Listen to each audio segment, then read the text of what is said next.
Bonjour les amis. Alors aujourd'hui, on va traiter d'un sujet assez transversal dans notre relation avec le chien, puisqu'il va s'agir de la dissociation. Ouh, dissociation. Je vais expliquer un petit peu après de quoi il s'agit. Tout simplement, en fait, j'ai été sollicité par le Congrès du chien numérique pour leur deuxième édition, et on m'a demandé de traiter de certains sujets. D'ailleurs, ce congrès aura lieu la semaine prochaine, quand la vidéo va sortir, et je vous remets en lien, en description, le lien pour pouvoir vous y inscrire. C'est totalement gratuit. Donc, on m'a demandé de traiter certains sujets, et lorsque j'ai traité d'un sujet, je me suis dit, tiens, ça pourrait être sympa pour mes amis qui me suivent, parce qu'en fait, c'est un petit peu l'explication, ou du moins les choses qu'il faut garder en tête lorsque l'on souhaite faire un apprentissage vis-à-vis de son chien. C'est-à-dire que le thème est assez transversal, le thème de la dissociation.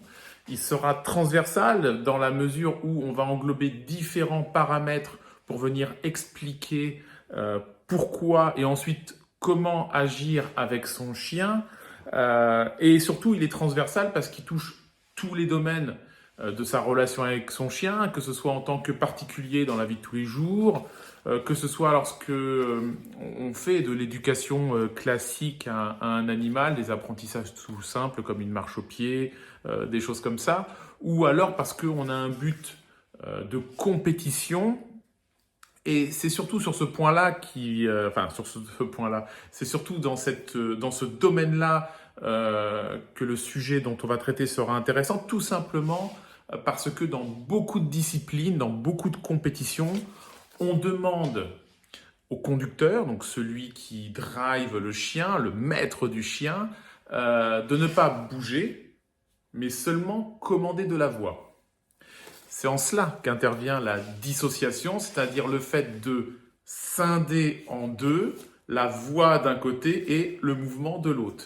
On ne fait pas saute, assis, couché. Vous voyez, on n'associe pas les deux. Dans beaucoup de domaines, il est interdit, dans beaucoup de domaines, dans beaucoup de compétitions, dans beaucoup de sports, il est interdit de bouger et de commander en même temps. Sinon, on est sanctionné par un double commandement, gestuel et verbal, vocal, pardon.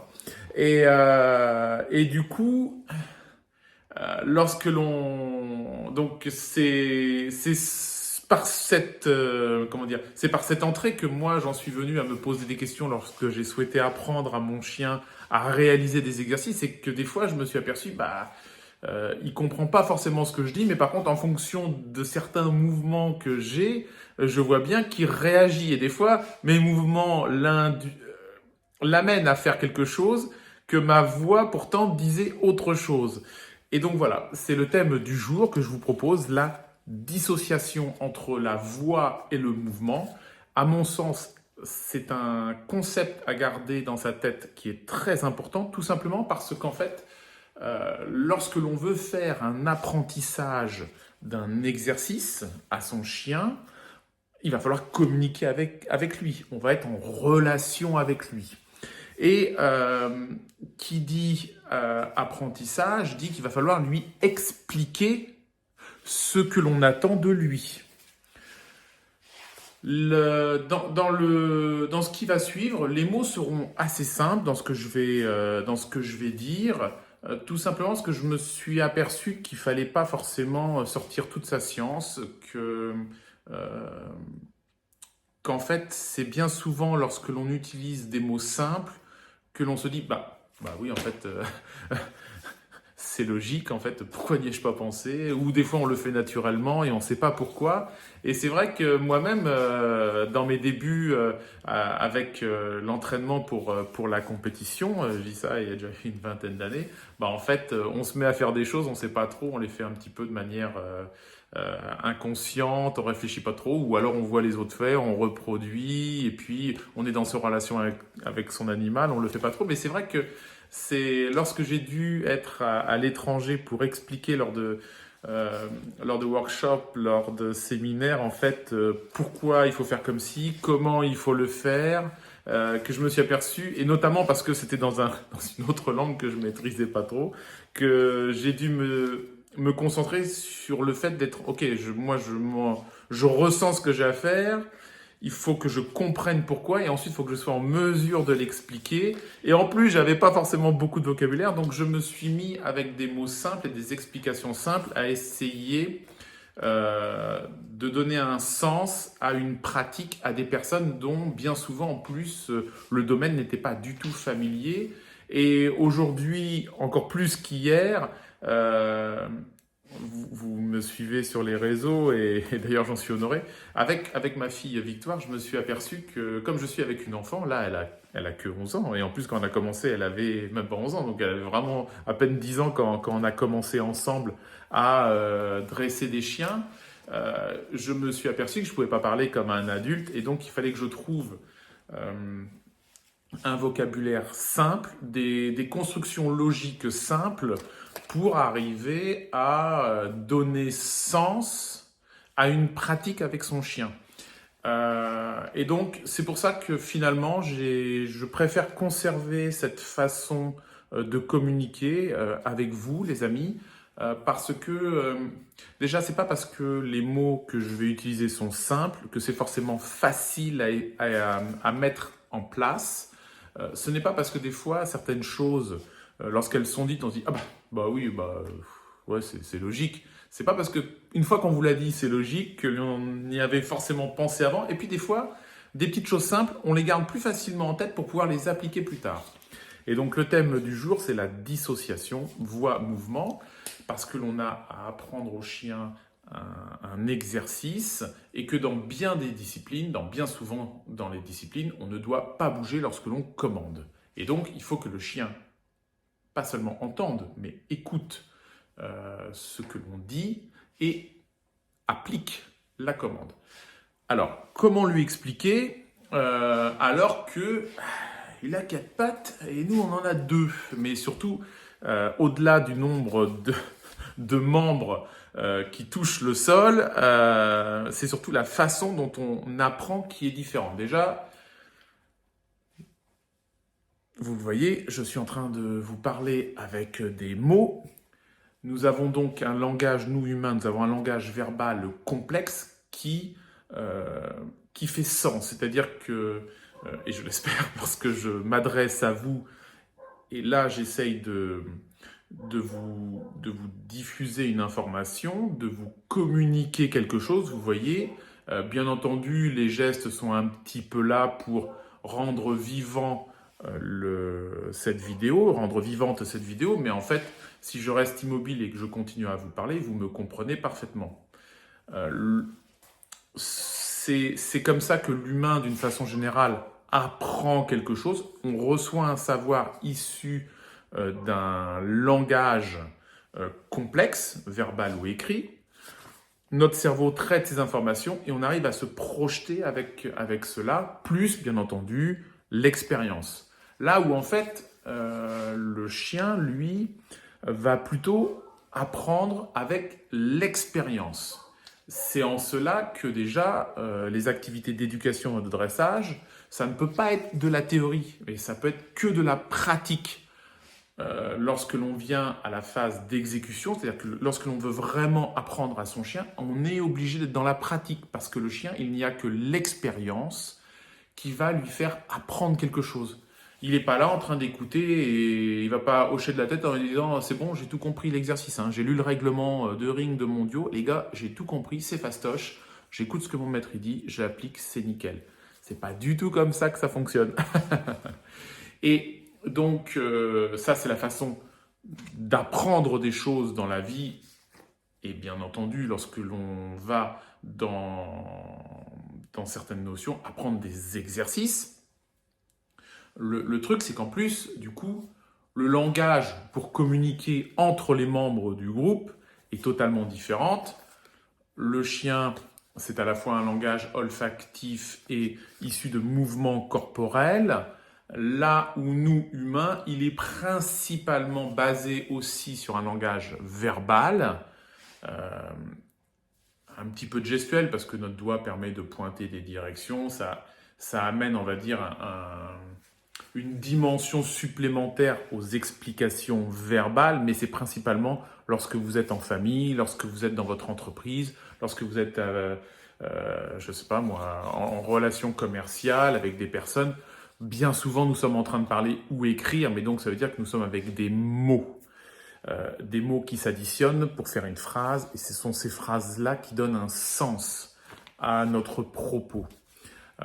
C'est en cela donc qu'il va falloir arriver à trouver un langage commun pour pouvoir communiquer avec son chien. Et déjà, on peut aller directement à certaines choses à ne pas faire avec son animal lorsque l'on souhaite communiquer avec lui, lui apprendre quelque chose et donc se faire comprendre de lui. Vous l'avez compris, je ne peux donc pas faire ce que je suis en train de faire en ce moment, c'est-à-dire de faire des phrases. Lorsque vous communiquez avec votre chien, faut pas « Bon alors mon petit Titi, aujourd'hui, nous allons faire un assis, un couché. Quand je vais te dire attaque, tu vas aller mordre l'homme d'attaque. Lorsque je vais te dire pas bouger, tu ne bougeras pas. Mais lorsque je te rappelle, tu reviens, tu vas rester au pied parce que tu ne dois pas, tu comprends, tu ne dois pas dépasser 1 mètre, sinon je suis sanctionné par le juge. Donc il faut que tu restes à côté. » Ça, non. Il va donc, pour pouvoir utiliser un commandement vocal, et je pèse bien mes mots, je ne dis pas verbal, mais vocal, c'est-à-dire émettre un son que le chien va comprendre, il faut que ce soit toujours le même son. C'est la raison pour laquelle on utilise un mot. Et quand je dis un mot, ce n'est pas un dictionnaire des synonymes. Ça veut dire qu'on répète toujours le même mot parce qu'en fait, il a toujours la même sonorité. Que perçoit votre chien lorsque nous sommes en train de parler? Il entend des sonorités, il entend une musicalité et bien souvent, lui, le chien, ça lui sert parce qu'il a aussi dans ses relations intraspécifiques des sons qu'il émet pour pouvoir communiquer d'une certaine façon, mais bien souvent, ça traduit un état émotionnel. Vous voyez, quand par exemple les gens nous disent je suis rentré à la maison, mon chien il a détruit l'appartement, mais attention, hein. Ah, mais quand je lui ai dit que c'était pas bien, il a tout de suite compris, hein. Il a compris que c'était pas bien et il le refera plus. Ben si, il le refera en fait. Parce que en fait, il a bien vu hein, que ce qu'il a fait, c'était pas bien. Parce qu'il s'est couché devant moi. Il s'est couché, il était complètement carpette devant moi. Ah, il a compris qu'il avait mal fait. Non, il a juste ressenti une atmosphère de colère. Il a vu que vous étiez en colère. Il ne sait pas pourquoi. Il va se soumettre devant vous pour dire parce que c'est comme ça qu'il espère que vous allez vous calmer. Il ne sait pas ce qui se passe, donc il se soumet. Il a strictement rien compris que c'est parce qu'il a uriné par terre, mangé le canapé, tiré sur les rideaux ou je ne sais quoi, défoncé vos grolles. Non, le chien, il réagit pas du tout comme ça. Pas du tout. Donc, inutile de faire des phrases, inutile de sortir un dictionnaire des synonymes. Essayez de garder un ton assez impersonnel, d'utiliser une voix claire, crystal clear, vous voyez. Il faut vraiment qu'elle soit bien claire, bien nette, comme ça, un son vraiment marquant pour l'animal, il peut bien l'entendre, bien repérer ce son-là, et à chaque fois que vous allez le ressortir, tac, il va déjà le repérer. Ensuite vient l'autre étape, celle de l'association. Bah oui, le son que vous allez dire, assis, couché, il faut bien l'associer à quelque chose. Qu'est-ce que ça veut dire? Le chien, il ne l'a pas appris à l'école. Personne ne lui a expliqué que assis, c'est mettre son postérieur sur le sol. Couché, ça va être que les 2 coudes touchent le sol. Non, ça, on lui a pas expliqué encore. Et donc, il va falloir associer votre voix à quelque chose que l'on attend de l'animal, quelque chose qu'il doit faire. D'accord ? Et donc ça va être dans un deuxième temps. L'association vient donc de 2 notions qu'il faut garder en tête. Celle de la répétition et celle de la temporalité. La temporalité, c'est-à-dire que pour associer 2 choses que le chien va pouvoir comprendre, ou du moins qu'il va pouvoir associer, pardon. Ces deux éléments que le chien va pouvoir associer, ça veut dire qu'il faut que ce soit dans un temps très court. Vous n'allez pas dire assis, aller prendre un café, revenir et le faire s'asseoir. Non, ça c'est quand vous allez lui dire le mot assis, vous allez, peu importe la méthode employée, ça c'est autre chose, c'est un autre sujet que l'on ne va pas débattre aujourd'hui. Lorsque vous allez lui dire assis, aussitôt vous allez lui faire faire. D'accord? Vous assurez qu'il le fasse.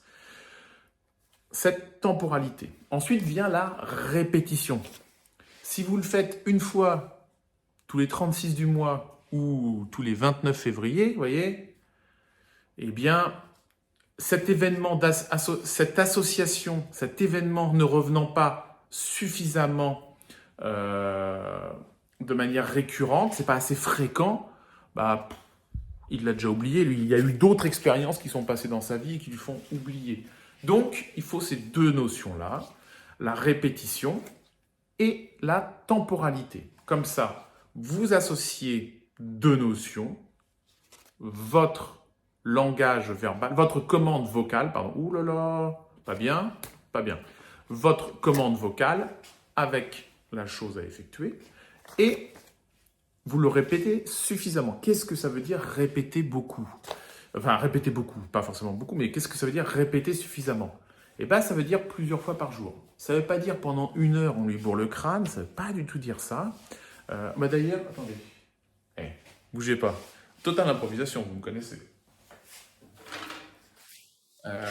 Ça va, ma femme ne me suit pas du tout sur les réseaux, c'est cool. Elle est gentille. Bon, elle aime pas trop ce que je fais de toute façon, d'une façon générale, mais c'est pas grave. Vous voyez, elle est. Bon, on n'y est pas abonné, je sais pas pourquoi on reçoit ça. Enfin, famille et éducation, vous voyez. Et bah regardez, attendez. Je sais pas si ça va. J'espère que ça va être dans le bon sens. L'heure, c'est un peu tous les jours. En fin de CE2, les élèves doivent savoir lire l'heure. À la maison, l'apprentissage fait partie du quotidien et surtout reste ludique. Et en fait, ce thème-là, c'est rigolo parce que je suis tombé, juste avant de faire la vidéo, je suis tombé sur ça. J'ai jeté un coup d'œil et en fait, ils expliquent, eh ben, en fait, il faut le répéter un petit peu tous les jours. L'heure, c'est un peu tous les jours. Vous savez, c'est pas pendant 1 heure, on te bourre le crâne et puis après, on reviendra que la semaine d'après. C'est voilà, c'est 3-4 fois par jour. 3-4 fois par jour, on répète une notion, on y consacre, je sais pas moi, 10 minutes, un quart d'heure. Ah, ça dépend bien entendu, du développement psychologique de l'animal. Hein. Si on parle d'un chiot en bas âge ou si on parle d'un chien qui pratique de la compétition depuis 3-4 ans, vous voyez, mais et puis ça dépend de la complexité de l'apprentissage, de la difficulté de mise en place. Mais c'est vrai que c'est quelque chose qu'il faut faire assez fréquemment. Moi, je sais que si on prend un exemple, lorsque je suis avec un jeune chien, bah, par exemple en ce moment j'ai Vorace, Victoire et la Kiri, on est en train d'apprendre les positions. Je dirais que ça me prend à peine 1 ou 2 minutes et je le fais 3 fois par jour, 2-3 fois par jour et j'essaye de maintenir ça un peu tous les jours et de manière ludique.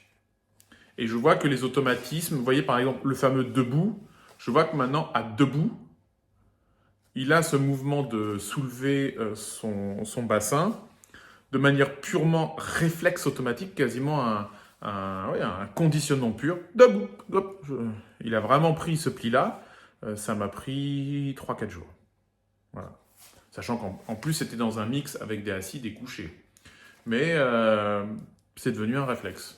Tout simplement. Alors bien sûr, après, forcément, alors plus on va vers de la compétition avec des exigences particulières, plus bien entendu les apprentissages deviennent complexes et après on amène toujours des difficultés croissantes. Mais voilà, c'est pour vous donner, j'en perds mes feuilles, c'est pour vous donner un petit peu une idée que lorsque l'on se met à expliquer quelque chose à un chien, il y a quand même cette notion de répétition et de timing, temporalité. Il faut quand même que à partir du moment où vous commandez quelque chose et que vous attendiez à ce que l'animal le fasse ou que vous l'aidiez à le faire, il faut que ce soit très proche. Voilà. Il ne faut pas trop... Alors là, pour le coup, il ne faut pas les dissocier. Bien entendu, le thème du sujet, c'était la dissociation. pourquoi je vous interpelle sur ce sujet-là. Vous allez me dire, ouais, c'est facile, c'est facile, c'est facile. Oui, bah ça on le sait, machin, Fabrice, t'as rien à nous apprendre.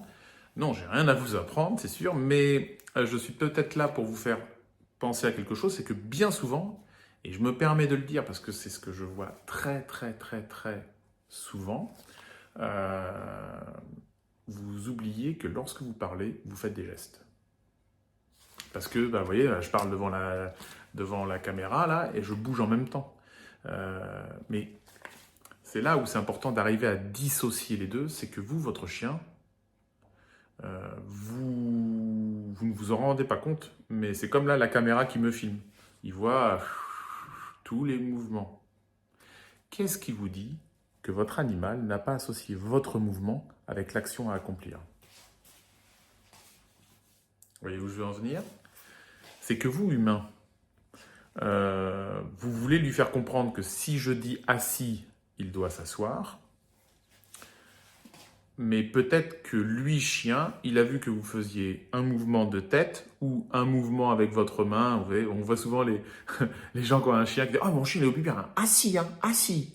Alors peut-être qu'il croit que le doigt, ça veut dire assis, mais que le mot, lui, il ne l'a pas du tout associé. Ou peut-être qu'il a associé les deux, qu'il fallait la voix et le geste pour agir. Vous voyez, c'est ça qu'il faut dissocier. C'est vos mouvements de votre voix. Tout simplement parce que peut-être que le jour du concours, vous en êtes peut-être pas rendu compte à l'entraînement, vous faisiez systématiquement un petit geste en même temps que vous émettiez l'ordre, le chien le faisait, et vous, en tant qu'humain, vous vous êtes dit, bah, moi c'est bon, à chaque fois que je lui dis au pied et puis que j'ai ma tête qui fait ça, bah, à chaque fois le chien vient au pied. Et sauf que vous étiez en concours, faut plus bouger, vous dites au pied, bah, il vient pas.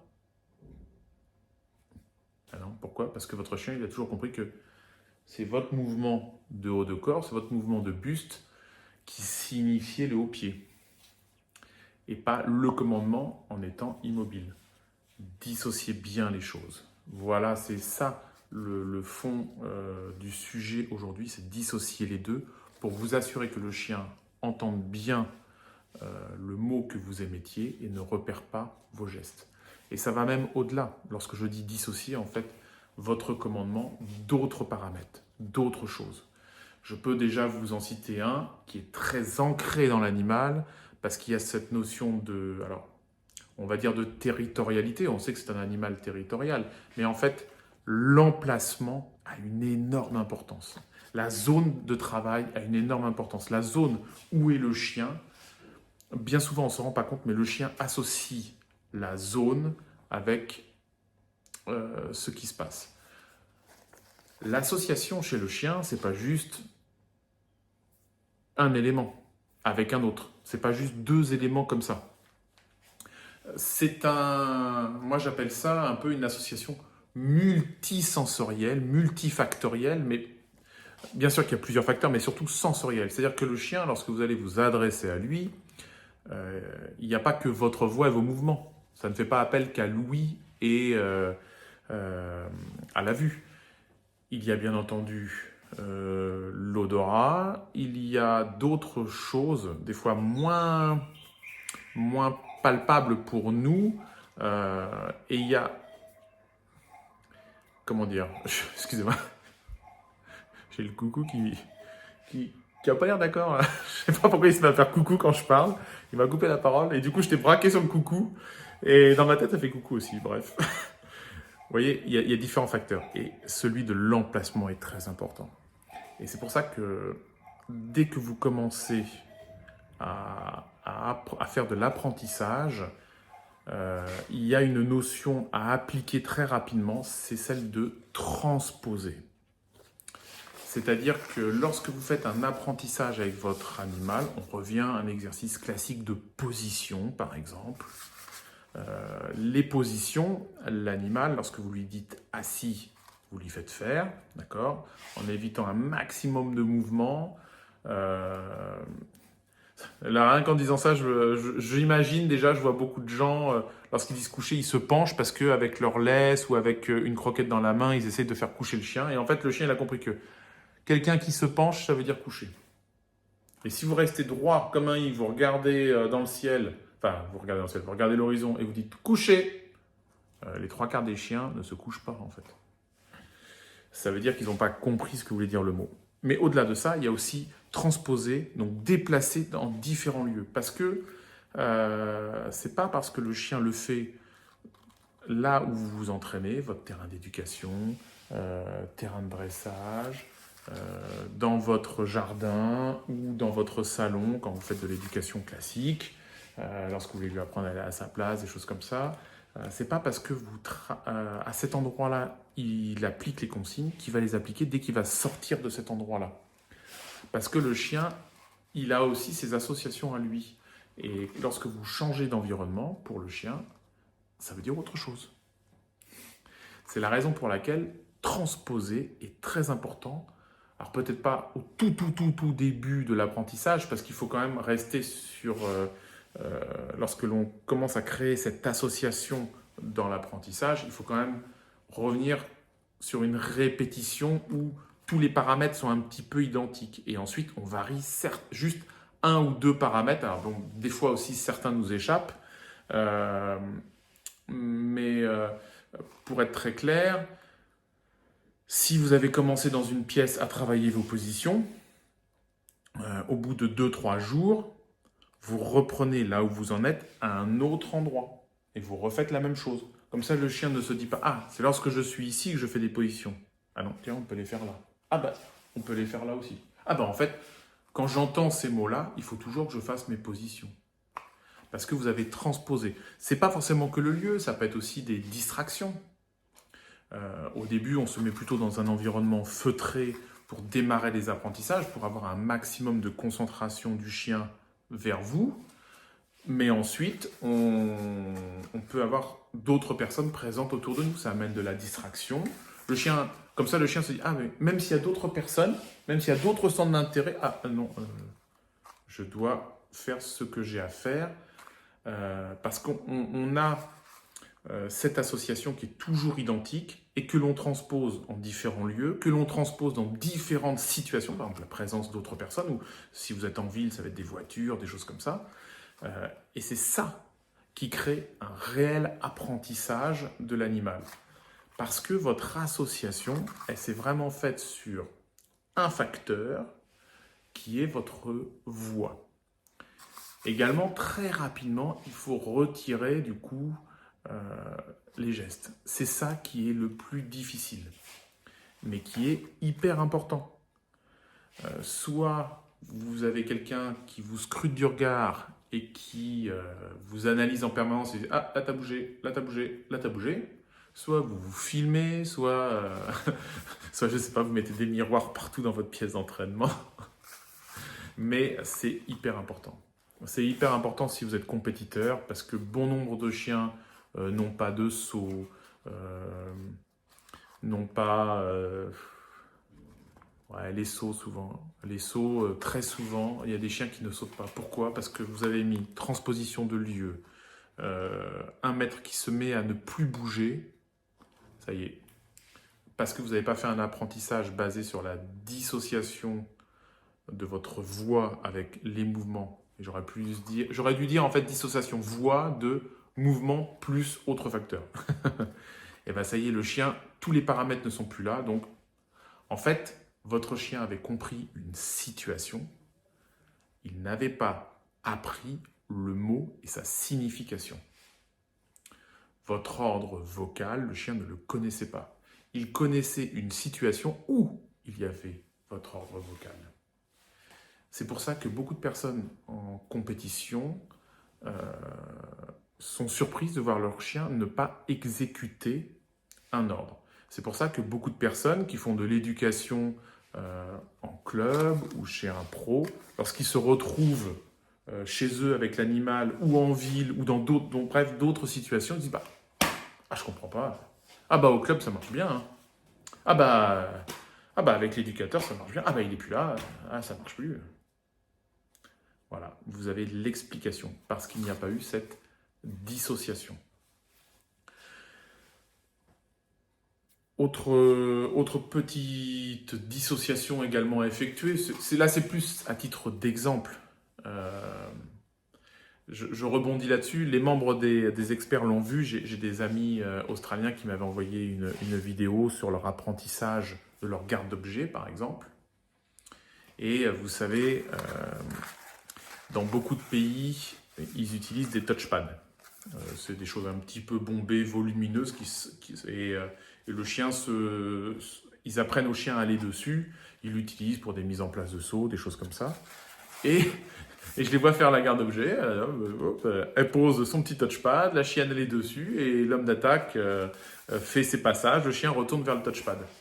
Mais ça c'est pareil, vous voyez, une garde d'objet, il faut transposer, c'est-à-dire il faut changer l'objet régulièrement. Alors je ne vous dis pas au tout début, mais là, au mieux vous avez appris au chien que cet objet-là, mais au pire, il a appris la zone. La dissociation, elle vient là aussi. Il faut savoir déplacer les zones et changer les objets lorsque vous travaillez une garde d'objets.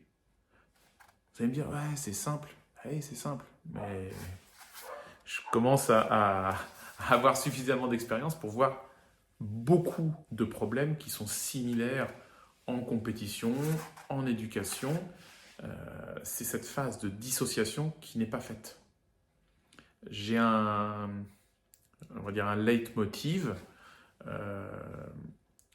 par rapport à l'entraînement des chiens de compétition. Je viens souvent à dire entraîner comme si vous étiez en concours.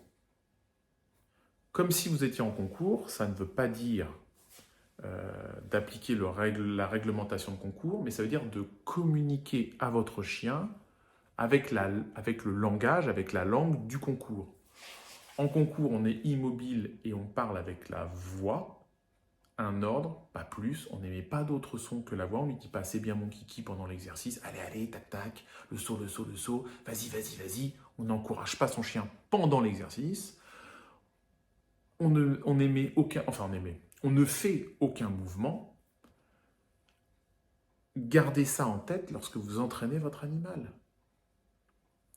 La dissociation, elle vient de là. Elle vient parce qu'en concours, vous n'aurez qu'un seul paramètre, l'ordre vocal, point barre. Il faut donc trouver un langage à appliquer à l'entraînement avec son chien qui est identique au concours. Parce qu'en fait, c'est pas « Ah, mon chien, il n'a pas bien travaillé, il n'a rien compris, il n'a pas voulu le faire ». Non, c'est pas ça.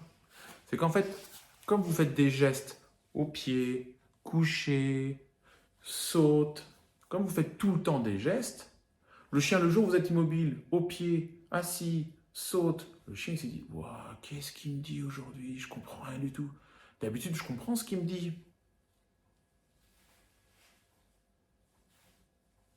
Mais là, il n'a rien compris à ce qu'il m'a dit. Bah, j'ai pas fait, je vais pas faire de bêtises. Voilà. Dissociation, les amis. J'espère que cette vidéo a été intéressante sur un sujet transversal, comme ça.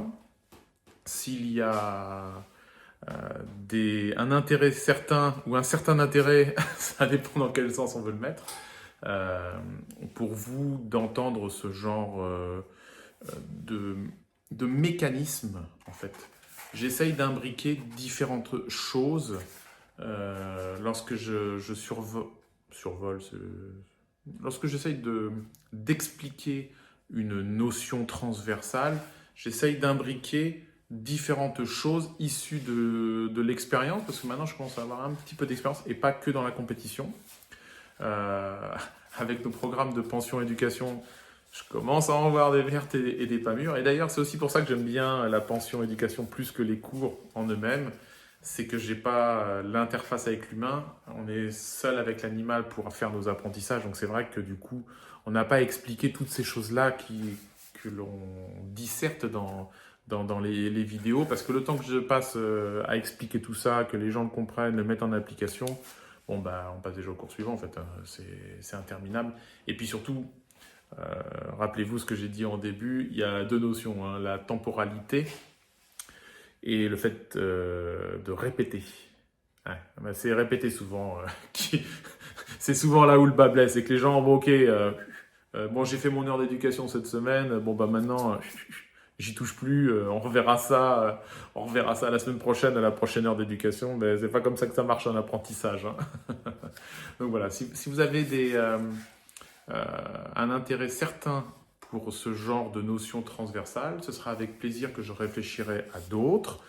Surtout que c'est la saison automnale, donc qui dit automne dit que j'ai un petit peu moins de travail en pension.